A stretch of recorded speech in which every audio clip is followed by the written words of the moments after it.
Picture this. A man is 68, retired mail carrier, still gardens every Saturday. He takes his blood pressure pill every morning, like clockwork. Then the nurse wraps the cuff, and the number is worse than last time. He's done everything right, except one thing on his plate. Tonight, I'll walk you through 5 foods that quietly push blood pressure up, even in people who take their medication faithfully. And number 5 is the one almost nobody warns you about. Let me guess how this feels. You take your pill in the morning with a glass of water. You cut back on the salt shaker years ago. You eat what you think is a reasonable lunch. You check your pressure at home, and the top number still creeps up. And you sit there, quietly frustrated, wondering, what am I doing wrong? You're not doing anything wrong. Not really. You're just missing information that a 15-minute appointment doesn't have time to give you. Here's a scenario that comes up often. Picture someone in their late 60s, retired school teacher, walks to the mailbox every day, cooks most of her own meals. Her doctor puts her on a common blood pressure pill. 6 months later, her numbers barely move. She's not lazy. She's not sneaking bags of chips. She's eating what most people over 60 would call a healthy diet. The problem isn't her effort. The problem is that 4 or 5 foods on her regular grocery list work directly against the pill she's taking, and nobody told her. That's what we're fixing tonight. I'm Dr. Eliza Wright.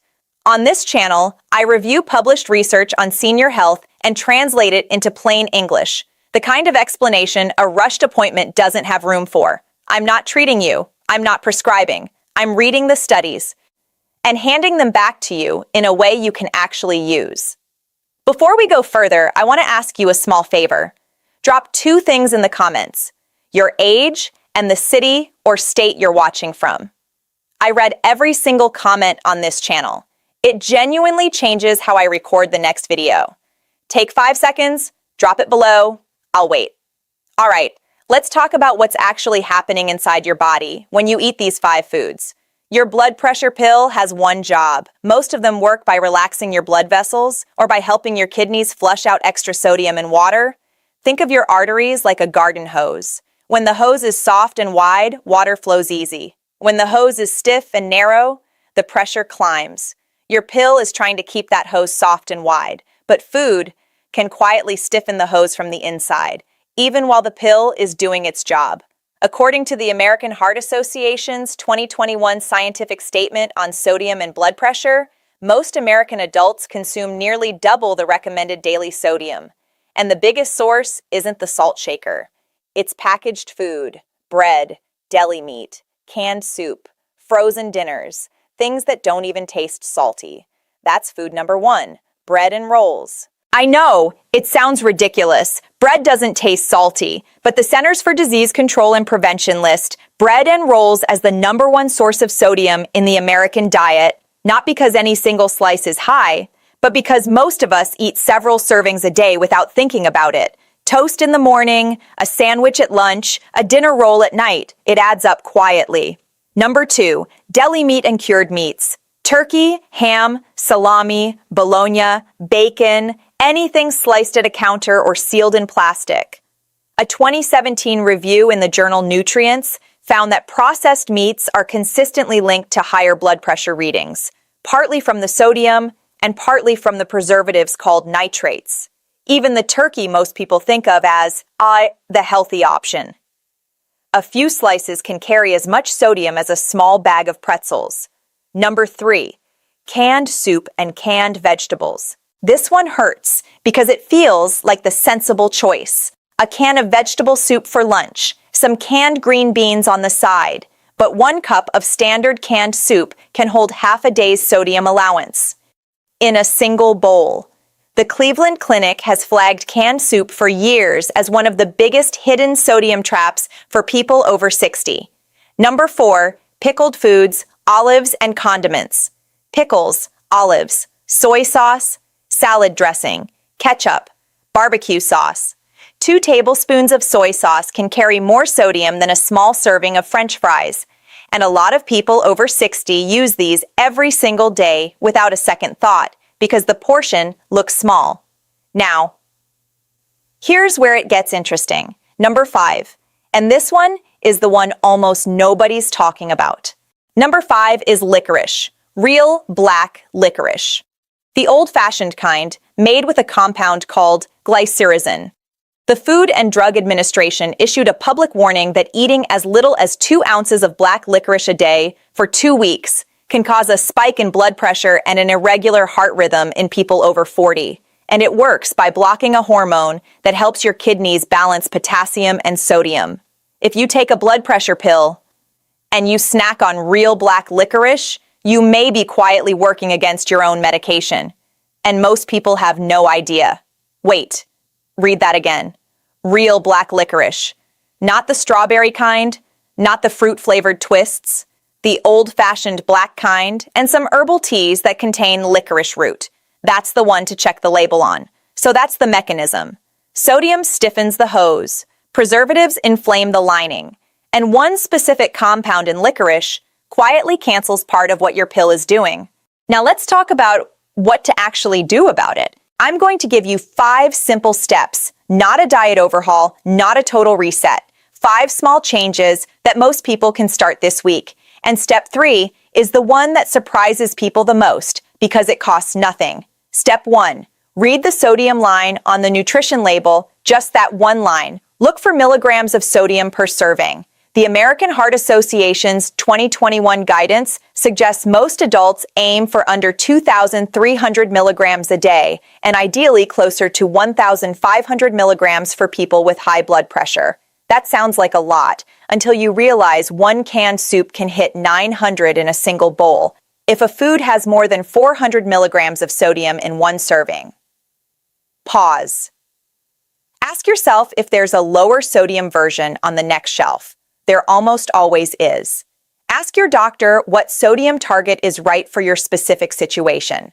Because if you're on certain heart or kidney medications, your number might be different. Step 2, swap the bread, not the whole loaf. You don't have to give up bread. You just have to notice how much of it you're eating in a day. 2 slices of toast, plus a sandwich at lunch, plus a dinner roll, is often 6 servings of a sodium source before you've even opened a bag of chips. Try dropping one of those slots. Just one. That alone can pull hundreds of milligrams out of your day. Step 3, rinse your canned food. This is the one that costs nothing, and almost nobody does it. According to research summarized by the Mayo Clinic, rinsing canned beans, canned vegetables, and canned tuna under cold water for about a minute can reduce the sodium content by roughly 40%. 40%, just from rinsing. You don't have to buy a fancier can.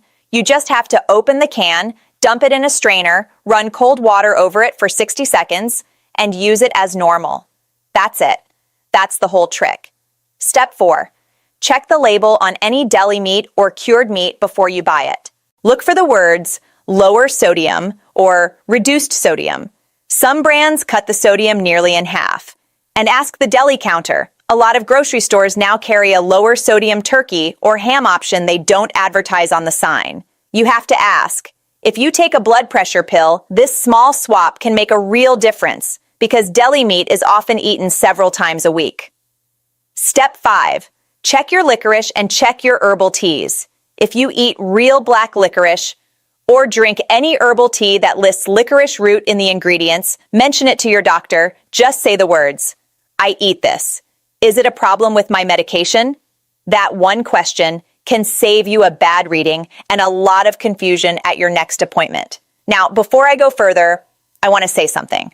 If you have a parent or a spouse or a friend who takes a blood pressure pill and can't figure out why their numbers won't come down, this is worth 60 seconds of their time. Send it to them. That one text might be the thing that finally connects the dots for someone you love. Let me come back to a scenario. Picture a different person now.